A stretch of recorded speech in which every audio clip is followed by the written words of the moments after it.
At last night's Game Awards, the stars from the new Fallout TV show appeared. Sadly, if you're hoping for any announcements about new games, or the Fallout 4 remaster, we were sadly disappointed.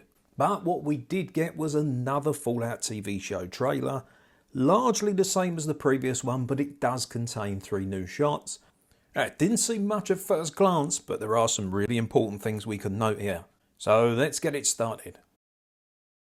And we start with new footage. Now we know Goggins is playing the character called the Gore, but we also know there's going to be flashbacks to 2077 or pre-2077, where he's also playing a character called Cooper Howard, which is the pre-bomb version of him.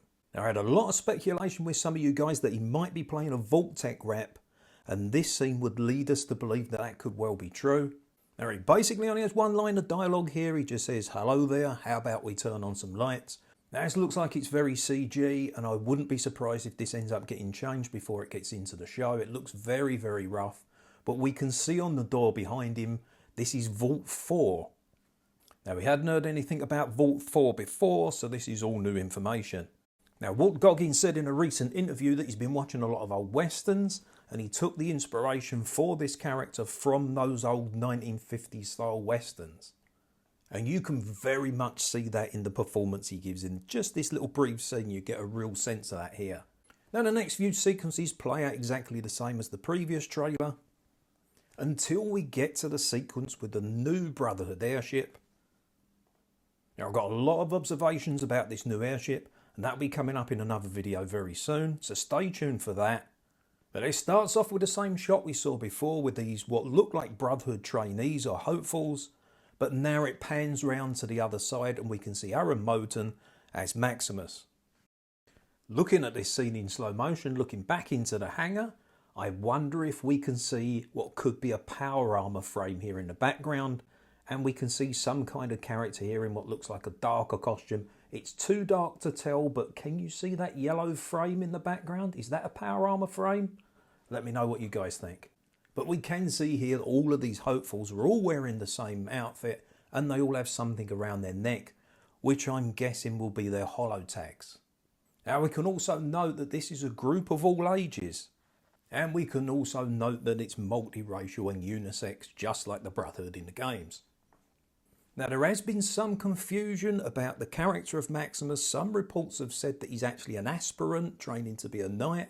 Other reports have said that he's training to be a scribe, and there was another report that said he was a squire. Now that would be very odd, because obviously in the game squires are usually very young. So we still need clarification on exactly what his character is, and of course it's possible that this is 9 years after Fallout 4. The structure of the Brotherhood has changed a lot over the games, from Fallout 3 to Fallout 4, and it may well have changed again here. Now we cut to another sequence with the Gore, again exactly the same as the previous trailer. And then we get our third new piece of footage, this time going back to the character of Lucy.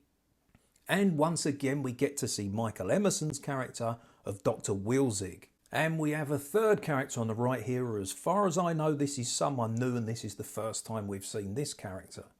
There's some really interesting information in this scene as well. We can see, first of all, on Lucy, we can see her leather leg guards clearly for the first time. Those light leather leg guards give her a look exactly the same as the game. And on Michael Emerson's Dr. Wilzig character, some people noticed in the previous trailer how well dressed he was, that his gear was clean. I've seen a lot of people complaining about this. Oh, they've broke law, he's wearing clean gear. Where has he got a clean shirt and clean trousers? Well, if you play the games, if you actually play Fallout 4, you'll know that there are lots of versions of clean clothing in the game. This isn't a problem at all. You get lots of versions of the clean clothing around in the world. How he's got access to it, we don't know, or we don't know what his background is and who he is. He has clean clothing. That isn't a problem. Now he's holding something in his right hand. I can't make out what this object is. I've tried to zoom in and have a look at it. First I thought it might be an umbrella or something like that, but I really can't tell. It looks to be maybe some kind of device. If you've got any ideas on this, let me know. Another thing to note here, it seemed in the previous scene, this Dr. Wilzig character and Lucy seemed to be sitting by a campfire, and now we can see they're out together in what I think is probably going to be the town of Philly. Now, a lot of people speculated that perhaps this character of Dr. Wilzig would only be in the show very briefly, And that would be a real shame. Michael Emerson's such a fantastic, experienced actor, of course. And it now looks like he potentially goes with Lucy on her quest and we get to see a bit more of him. And I think that would be a good thing personally. What do you guys think about that? Another thing I noticed here, and I might be reaching too far into this, but the trousers he's wearing do appear to be very similar to the Doctor character we see running away from the gun turret. Now, we know the Ghoul is going to be getting flashback scenes, and I wonder if this character could potentially be having a flashback scene there. So, of course, we see snow on the ground in that scene. Again, I may be reaching here. What do you guys think about that? And lastly, for this new sequence, we get this character on the right. I don't know anything about this character. It seems to be obviously an older lady, perhaps some kind of Mama Murphy type of character, perhaps. There's lots of these type of characters through the Fallout games, especially ones running stores and that sort of thing. And she appears to have some kind of rifle here in her right hand. I can't quite make out what rifle this is and whether it matches into the games. Again, if you've got any ideas on that, get in the comments and let me know. And right at the end of the trailer here, we do get the famous lines, war never changes. But to me, this didn't sound like Ron Perlman. So it seems like somebody else is going to be saying that in this show. Next up, we get the three main stars of the show come out to present the award for Best Game Adaptation. And they come out with a Brotherhood soldier in power armour. To me, the power armour looked a little bit cheesy here, but of course it's massively out of context and massively out of setting standing on a stage like this. And I hope that when it's actually in the show, it looks a bit more weighty and a bit less like a proper costume like it did here. Next up, we cut to show creator Jonathan Nolan. And with him is some guy called Todd who makes video games. I don't know who he is, but this scene just works. So we cut back to the hosts and they reveal that the best video game adaptation went to The Last of Us. So no surprises there. If you hadn't heard, Last of Us wins best adaptation. There was actually quite some strong candidates in this year as well. But Last of Us wins this year. I wonder if Fallout could be back on stage this time next year and they could be picking up that award themselves. So only time will tell. You guys let me know. What do you think? Let's get down in the comments. What did you think about all this new footage? What do you think about Fallout's chances of returning next year and picking this award up themselves? As always, I look forward to getting down in the comments and chatting with you guys.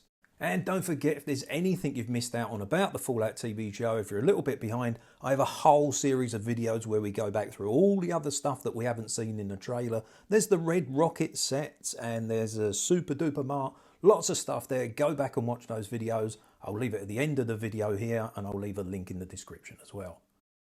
And of course, I have to thank this month's supporters. Whether it's just a one-off or a regular contribution, you can help the channel now over on Patreon and buy me a coffee. The links are in the description and every penny goes to making new content. And if you're still watching, you'll definitely like some of my other content. Here's my suggestions of what to watch next. Don't forget to smash the like button before you go, and I hope to see you in another video very soon. Thanks for watching.